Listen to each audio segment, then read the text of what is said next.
actually freezing now. I cannot believe how quickly the weather has turned. It is so cold in the mornings now. I've gotten to the point where for the past couple of days I've had to put the heating on, and it feels so early to be doing that. It's the 13th of October, but I don't know if that's just... I felt like last year, winter, was very mild, and I know it's not winter yet, but it felt exceptionally mild last year.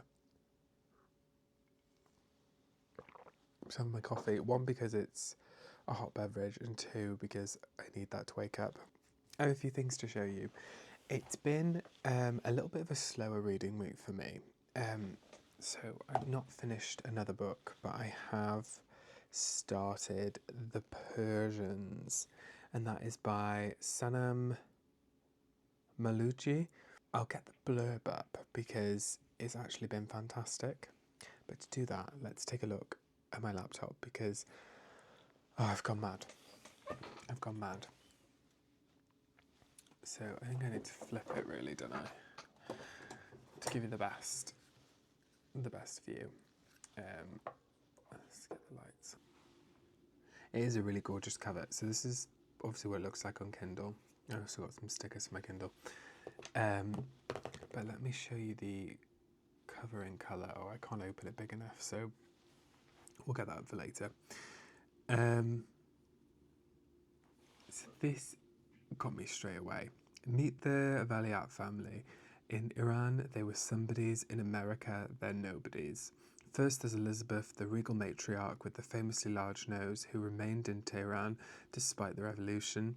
She lives alone, but is sometimes visited by Niaz, her Islamic law-breaking daughter, who takes her partying with a side of purpose, and yet manages to survive. Elizabeth's daughters wound up in America. Shirin, the charismatic and flamboyantly fly-high events planner in Houston. There's the other granddaughter, Beta, the disillusioned law student in New York City, trying to find deeper meaning by quietly giving away her belongings. When an annual vacation in Aspen goes wildly awry and Shirin ends up in jail, the family's upper-class veneer is cracked open. Shirin embarks upon a quest to restore the family's name to its former glory. But what does that mean in a country where Valiats never mattered? Can they bring their old inheritance into a new tomorrow? So far, it has been funny. I'm about 10% into it, so really at the beginning, because it's not super long. I think it's about 300 and some pages. It's been funny, it's been warm, it's been exciting. I think it's given plenty to sink your teeth into right away, and I love when a novel sort of drops you amongst the chaos, and you need to, as you go along, slowly pick up on well, why are they this way? Why are they this way? How did this happen? Where's the chaos come from? So I'm looking forward to finishing that this week, and then I am going to read Burnt Sugar then. It's still on the bookshelf from when I showed you last week. You know, I say I'm going to read something and then something else catches my eye, but I'd been waiting on The Persians from the library for ages, and then I'd somehow missed my email telling me that it was ready to pick up in the library. So I let it lapse. Someone else has got it now. I just took a bit of the bullet and I bought it. If you're curious, it was $8.99 on Kindle, so not an awful price. We're talking paperback price. The thing is, in the UK, Kindle books tend to be quite cheap, so not cheap, but compared to the US, where sometimes I'll see prices and it seems like you're paying the same as when a hardback comes out and it's also on the Kindle store. It seems like you're paying the same price. It's very not that here.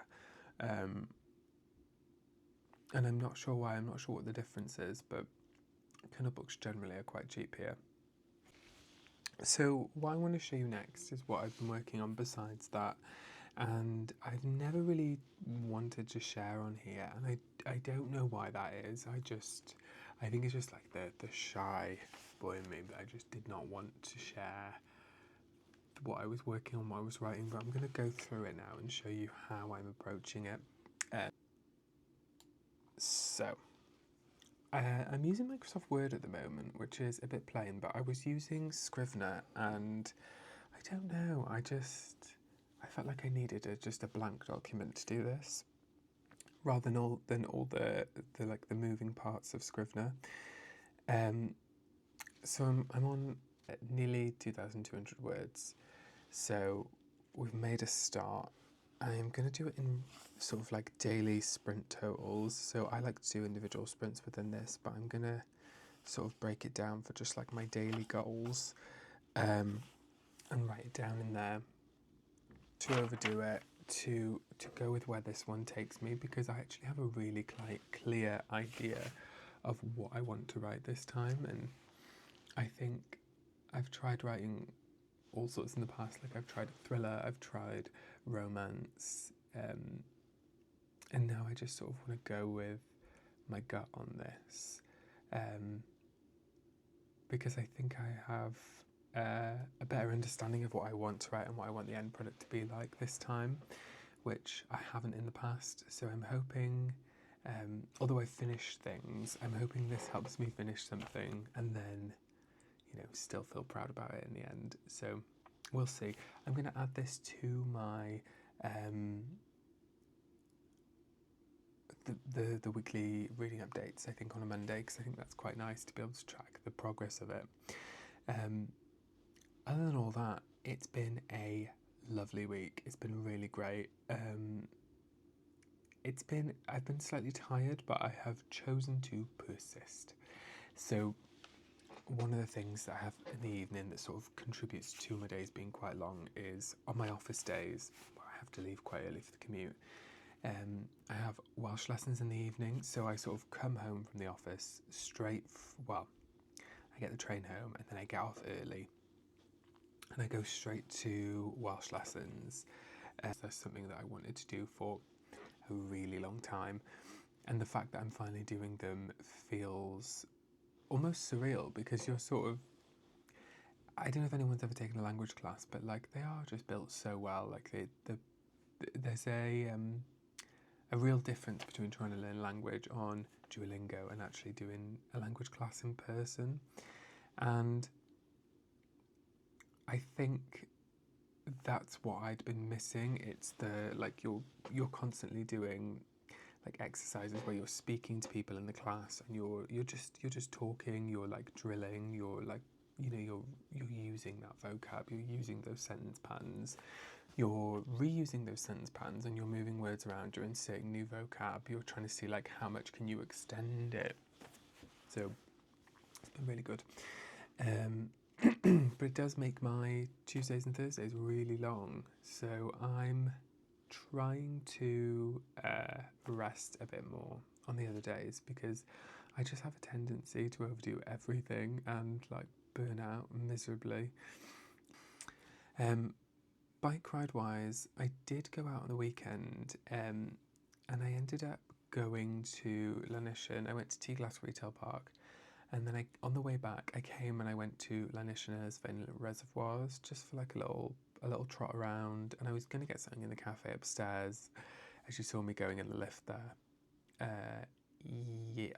That was yesterday on the video at the start, the clip at the start of the video, but it was very busy, and because they do Sunday lunch, so like Sunday roast, in the cafe, the restaurant there, because it's a proper restaurant, it's really nice.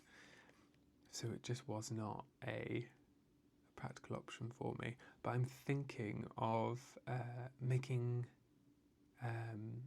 a day out of going to the National Trust site near us next weekend, and me and Rob maybe walking there and then having a look round, and we can get the bus home afterwards. So we'll see how that goes. Apparently they do vegan scones, which I would be really excited about.